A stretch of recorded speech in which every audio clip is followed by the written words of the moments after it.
Hello everybody. Today I would like to read you a story. I would like to read you a fiction story, and it comes from this Marvel's Avengers Assemble box set. This is a story collection of 4 stories, and we've already had one of them. We had the Hulk. But we're going to continue to discover the heroic origins of the Earth's mightiest heroes. Remember our symbols down here? So we've got Thor, Captain America, the Hulk and Iron Man. We've had the Hulk, and today we're going to be looking at Captain America. This story has also got lots and lots of pictures, so instead of looking at me, I'm going to show you all the pictures in the book. Okay, are we ready? I hope you enjoy. This is a Marvel Avengers Assemble origin story of Captain America.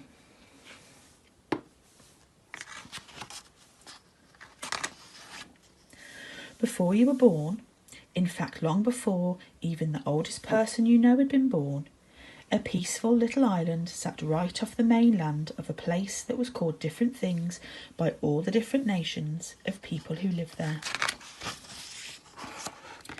As time went on, more and more people came to this little island.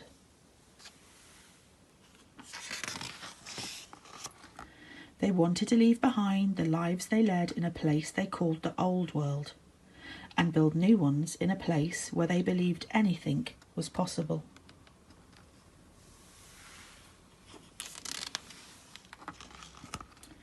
People came from all over the world. For most, this island was the first stop on the path to a new life in this young nation.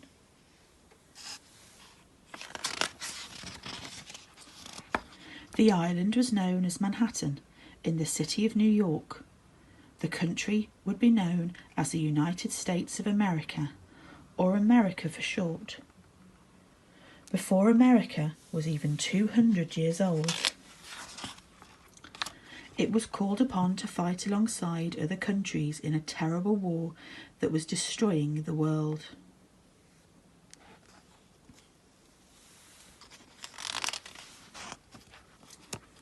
The news of war moved people. It seemed like everyone in the country wanted to join the army, including a young man named Steve Rogers. Steve had been upset about the war for some time. Now that America was involved, he could finally do something about it. Soon, Steve was in a long line of men waiting to be examined. If the men passed, they would be sent to the war. Steve waited his turn. Every man so far had passed. Steve was confident that he would too.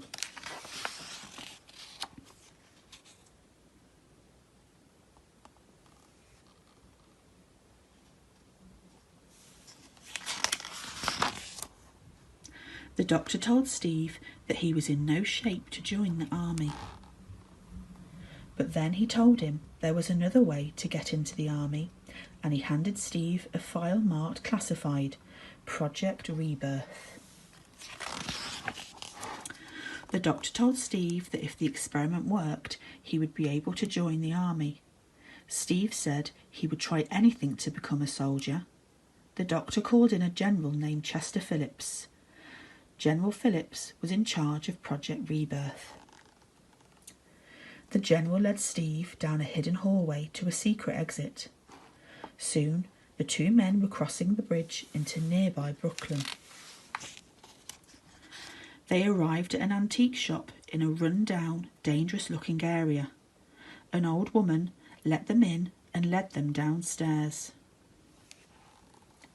But the shop was not an antique shop at all. It was a cover for an underground lab. And the owner was not an old woman, but a secret agent. General Phillips introduced Steve to the project's lead scientist, Dr. Erskine.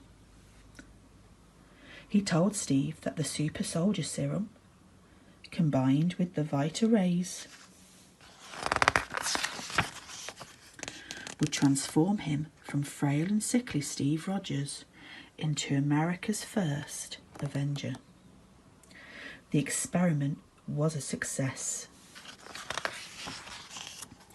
But before Steve, General Phillips or anyone else in the lab could notice, an enemy spy who had been working in the lab attacked.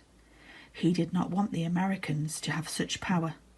The doctor was hurt and unable to duplicate the serum.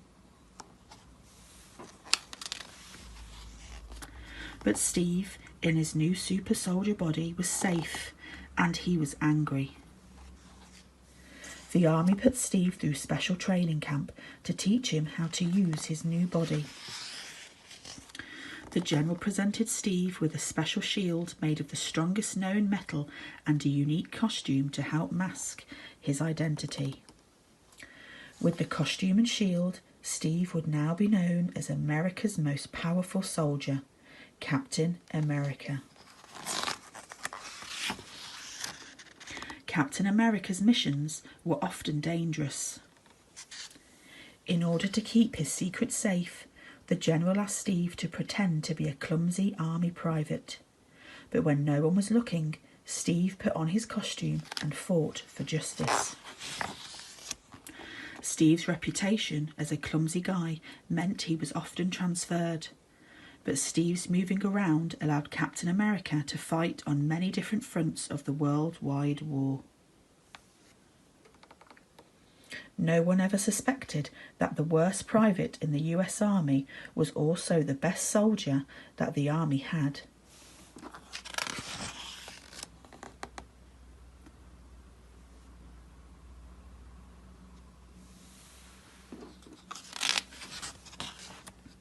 Captain America kept on fighting for liberty until finally the war had been won.